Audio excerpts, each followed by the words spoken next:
오늘 우리에게 주시는 하나님 말씀 마태복음 14장 13절에서 21절까지의 말씀 우리 함께 보도록 하겠습니다. 예수께서 들으시고 배를 타고 떠나사 따로 빈들에 가시니 무리가 듣고 여러 고을로부터 걸어서 따라간지라. 예수께서 나오사 큰 무리를 보시고 불쌍히 여기사 그 중에 있는 병자를 고쳐주시니라. 저녁이 되매 제자들이 나와 이르되 이것은 빈들이요 때도 이미 저물었으니 무리를 보내어 마을에 들어가 먹을 것을 사 먹게 하소서. 예수께서 이르시되 갈 것 없다. 너희가 먹을 것을 주라. 제자들이 이르되 여기 우리에게 있는 것은 떡 5개와 물고기 2마리 뿐이니이다. 이르시되 그것을 내게 가져오라 하시고 무리를 명하여 잔디 위에 앉히시고 떡 5개와 물고기 2마리를 가지사 하늘을 우러러 축사하시고 떡을 떼어 제자들에게 주시매 제자들이 무리에게 주니 다 배불리 먹고 남은 조각을 12바구니에 차게 거두었으며 먹은 사람은 여자와 어린이 외에 5,000명이나 되었더라. 아멘. 오늘 말씀은 빈들을 채우시는 예수라는 제목으로 함께 말씀을 나누도록 하겠습니다. 오늘 본문은 예수님께서 떡 5개와 물고기 2마리로 5,000명을 먹이신 사건을 기록하고 있습니다. 이 오병이어의 기적이라고 불리는 이 사건은 4개의 복음서가 모두 기록하고 있는 유일한 기적 사건입니다. 예수님이 베푸신 많은 기적 사건들은 마태, 마가, 누가, 요한이 기록했지만 그러한 기적들 가운데에 4개의 모든 복음서에 기록되어 있는 기적 사건은 오늘 본문의 오병이어의 사건이 유일합니다. 그것은 이 사건이 제자들에게 얼마나 강렬한 인상을 주었는지를 설명해 주고 있습니다. 이 오병이어 사건은 예수님이 베푸신 사역의 절정을 보여주고 있습니다. 예수께서 5,000명을 먹이신 이적을 행하신 까닭은 인간의 궁핍함을 아시는 주님이 그들을 불쌍히 여기셨기 때문이라고 성경은 기록하고 있습니다. 여러분, 그렇습니다. 예수님이 누구십니까? 예수님은 우리 인생을 불쌍히 여기시는 분이라는 것을 보여주고 있습니다. 오늘 이 오병이어의 사건이 갖는 의미에 대해서 우리가 함께 살펴보고 은혜를 나누기를 원합니다. 예수님은 세례 요한이 죽었다는 소식을 듣고 배를 타고 빈들로 가셨습니다. 세례 요한을 죽인 헤롯을 피하신 것입니다. 헤롯은 예수님에 대한 소문을 듣고 세례 요한이 부활한 것으로 여겼습니다. 그러한 생각을 가지고 있다는 것이 사람들에게 소문으로 전해졌고 예수님에게도 전해졌습니다. 예수님은 그 소식을 듣고 빈들로 떠나가셨습니다. 여기서는 빈들로 기록하고 있지만 사실상 헤롯 안디바가 통치하고 있던 땅을 벗어나 헤롯 빌립이 통치하고 있던 땅으로 건너가신 것입니다. 여러분, 예수님이 빈들로 가신 것은 헤롯이 두렵거나 죽음이 두려워서는 아니었습니다. 예수님은 십자가의 고난을 이미 알고 계시는 분이십니다. 그러나 아직 예수님께서 고난받으실 때가 되지 않았기 때문에 헤롯을 피하신 것입니다. 그런데 예수님께서 빈들로 가셨을 때에 무리들이 여러 고을에서부터 예수님을 따라 나섰습니다. 사람들은 선지자로 여겼던 세례 요한이 죽임을 당하자 예수님께 집중하기 시작한 것으로 보여집니다. 예수님은 자신에게 모여드는 무리를 보시고 불쌍히 여기셨습니다. 여러분, 그렇습니다. 무리를 향한 예수님의 자비와 동정심이 예수님을 움직이고 있음을 우리가 알 수 있습니다. 예수님은 우리 인생을 불쌍히 여기시는 분입니다. 우리는 우리가 인정하든 인정하지 않든 죄로 인해 죽을 수밖에 없는 운명을 가지고 있고 질병을 필연적으로 앓을 수밖에 없는 존재들입니다. 그렇기에 예수님은 우리의 심령에 병이 들어있고 우리의 육신에 병이 들어있음을 불쌍히 여기시고 그들을 가르치시고 고쳐주시고 있습니다. 그런데 문제가 발생했습니다. 빈들에서 날이 저물기 시작한 것입니다. 여러분, 빈들이 무엇입니까? 빈들은 삶에 필요한 것들이 채워지지 않는 곳입니다. 당연히 이곳은 음식을 살 수 있는 곳도 없고 음식을 얻을 수 있는 곳도 없습니다. 제자들은 저녁이 되자 예수님께 이 문제를 아뢰었습니다. 무리를 보내서 먹을 것을 사 먹게 하소서. 제자들은 매우 합리적으로 생각하고 있습니다. 지금이라도 이 많은 인원을 인근 마을에 보내서 밥을 먹게 하자고 요청하고 있습니다. 제자들은 합리적인 대안을 제시했습니다. 그런데 여러분, 예수님은 전혀 다른 해결책을 제시하고 있습니다. 예수님이 무엇을 말씀하고 있습니까? 갈 것 없다. 너희가 먹을 것을 주라. 여러분, 이것은 너무나도 이해되지 않는 해결책입니다. 제자들의 합리적인 대안과는 비교되지도 않는, 이해되지 않는 대답을 하고 있는 것입니다. 여러분, 예수님은 배고픈 자들 5,000명이 넘는 인원을 먹이는 일을 제자들에게 위임하고 있습니다. 제자들에게 만일 5,000명을 그 빈들에서 먹일 수 있는 능력이 있었다면 예수님에게 이 문제를 이야기하지도 않았을 것입니다. 그저 자기들이 가진 것을 주면 그만이었을 것입니다. 제자들에게는 5,000명 이상의 사람, 아마도 10,000명에 가까운 사람을 먹일 능력이 없었습니다. 예수님도 그것을 잘 알고 있었습니다. 그럼에도 예수님은 제자들이 할 수 없는 일을 맡기고 있습니다. 사람들을 흩어서 인근 마을에 보낼 것이 없다. 너희도 갈 것이 없다. 너희가 먹을 것을 주라. 여러분, 이렇게 무책임하게 말씀하시는 것처럼 들릴 때에 제자들은 당황했을 것입니다. 도대체 어쩌라는 말씀인지 이해할 수 없는 것입니다. 그때 제자들이 이렇게 대답하고 있습니다. 우리 17절 말씀 한번 같이 읽도록 하겠습니다. 17절입니다. 시작. 제자들이 이르되 여기 우리에게 있는 것은 떡 5개와 물고기 2마리 뿐이니이다. 제자들은 5,000명을 먹이기에는 터무니없이 부족한 먼지 같은 양의 음식을 예수님께 이야기하고 있습니다. 우리에게는 떡 5개와 물고기 2마리 뿐입니다.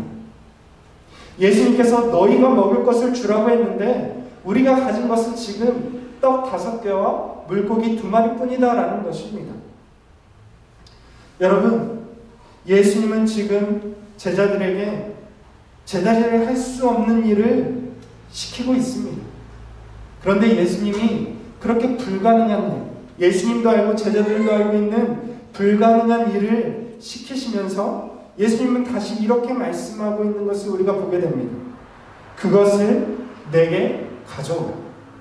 제자들이 떡 5개와 물고기 2마리를 가지고 있다고 했을 때에 예수님은 그것을 내게 가져오라고 말씀합니다.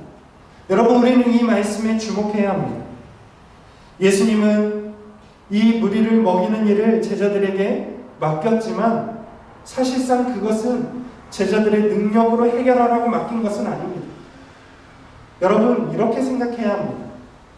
예수께서 또는 하나님께서 우리에게 불가능한 일을 맡기실 때에 그것은 우리에게 부담을 주거나 우리에게 도무지 할 수 없는 일을 맡겨서 우리를 곤란하게 하려는 것이 아닙니다. 우리에게 불가능한 일을 맡기시는 하나님은 역설적으로 그것을 하나님께서 직접 시행하시겠다라는 의미를 갖고 있는 것입니다. 예수님의 오늘 이 말씀도 마찬가지입니다. 갈 것 없다. 너희가 먹을 것을 주라는 말씀은 그들이 할 수 없는 일을 너희가 한번 해봐라 이런 것이 아니라 예수님께서 직접 하시겠다라는 말씀입니다. 제자들이 가지고 있는 것을 예수님은 내게로 가져오라고 말씀하십니다. 여러분, 예수님은 이것을 원하는 것입니다. 여러분, 예수님이 맡기시는 일은 우리 힘으로 하는 것이 아닙니다.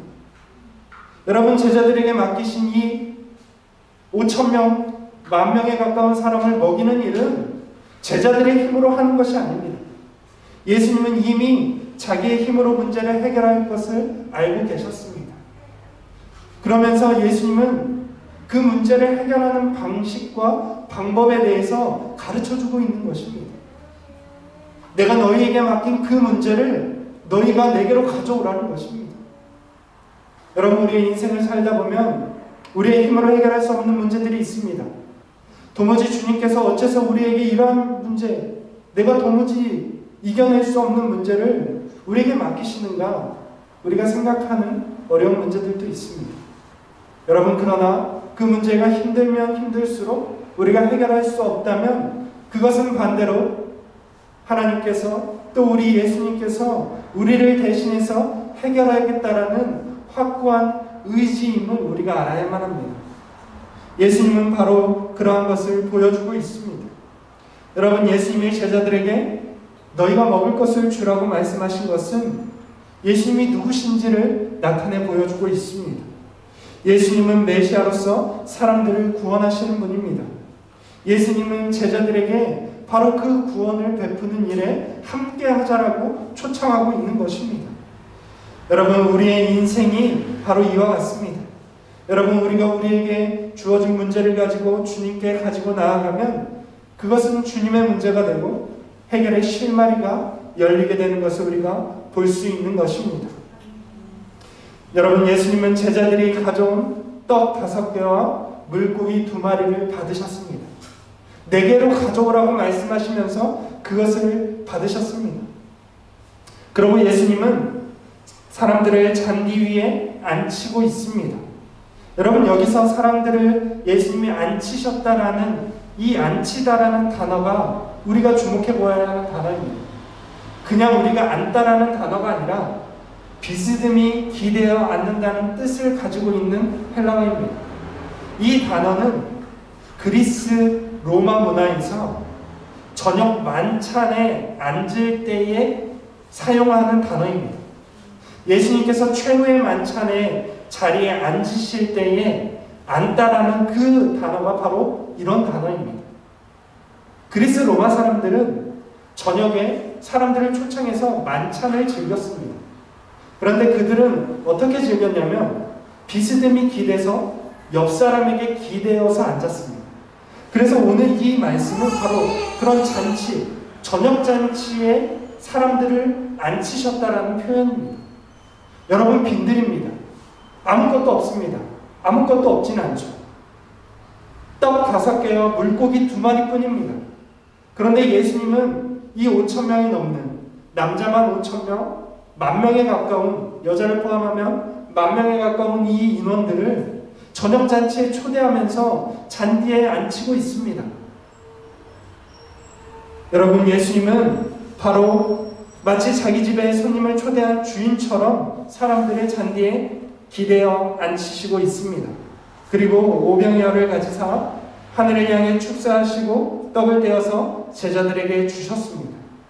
여러분, 이 19절에 사용된 4개의 동사는 정확하게 예수님께서 십자가에 달리시기 전날 밤 12제자와 함께 최후의 만찬에서 사용했던 4개의 단어와 정확하게 일치하고 있습니다. 여러분, 그렇습니다. 빈들에서 오병이어의 만찬은 예수님께서 최후의 만찬 때에 제정하신 성만찬을 가리키고 있는 것입니다. 여러분, 성만찬이 무엇입니까? 성만찬은 모든 사람을 위하여서 십자가에서 자기의 몸을 내어주신 예수님의 육신을 상징하는 것입니다. 여러분, 그렇습니다. 예수님은 지금 빈들에서 예수님을 따라 나온 수많은 사람들을 굶주리고 먹을 것이 없는 이 사람들에게 예수님은 자기 몸을 내어주실 그러한 상징을 보여주고 있는 것입니다. 여러분, 예수님은 단순히 떡과 물고기를 제공하시는 분이 아니라 우리를 위해서 자기 생명을 내어주시는 분이십니다. 여러분, 예수님은 이 빈들에서 이미 성만찬을 사람들과 함께 행하고 있는 것입니다. 여러분, 그렇습니다. 예수님은 우리에게 생명의 떡을 주시는 분이십니다. 여러분, 오늘 말씀에서 중요한 것은 오병이어나 떡 5개와 물고기 2마리가 5,000명이 먹고도 12바구니에 차고 넘치게 남았다, 이러한 기적이 중요한 것이 아닙니다. 여러분, 이것은 사실상 떡 5개와 물고기 2마리를 가지고 수많은 사람들을 배불리 먹이고 남은 것으로 12바구니를 가득 채우신 예수님이 도대체 누구냐 하는 것을 우리에게 보여주는 말씀입니다. 여러분, 이것이 중요한 것이죠. 도대체 예수님이 누구냐 하는 것이 중요한 것입니다. 예수님은 이렇게 말씀하십니다. 나는 생명의 떡이니 내게 오는 자는 줄이지 아니할 터라. 여러분, 예수님이 누구십니까? 예수님은 우리에게 영생을 주시는 그리스도신 줄로 믿습니다. 여러분, 우리 인생은 사실상 무엇으로도 채워지지 않는 빈들과도 같습니다. 여러분, 우리의 인생은 아무리 먹어도 다시 허기지고 우리의 주님은 아무리 먹어도 채워질 수 없습니다. 여러분, 모세를 통해서 광야에서 만나를 먹었던, 하늘에서 내리는 하나님이 주시던 양식을 먹었던 사람들도 다음 날이 되면 굶주리고 말았습니다. 또다시 먹어야 했습니다. 그것과도 맞습니다. 그것과도 우리의 인생은 같습니다. 우리의 인생은 그 무엇으로도 우리의 인생의 허기는 채울 수 없습니다. 먹으면 먹을수록 오히려 더 줄이게 되는 것이 우리의 인생의 결핍입니다. 우리의 인생의 허기는 오직 예수께서 주시는 생명의 떡을 먹음으로써만 채워질 수 있는 것입니다. 예수께서 주시는 생명의 떡을 먹는 자는 배부르게 됩니다. 예수님이 주시는 생명의 떡은 모든 사람이 먹고도 부족함이 없이 남을 풍족한 떡인 줄로 믿습니다. 여러분, 우리의 인생에 결핍을 느끼고 있습니까? 우리의 인생에 채워지지 않는 허기가 있습니까? 우리의 삶이 예수 그리스도로 풍족하게 채워지는 인생이 되시기를 주님의 이름으로 축원을 드립니다.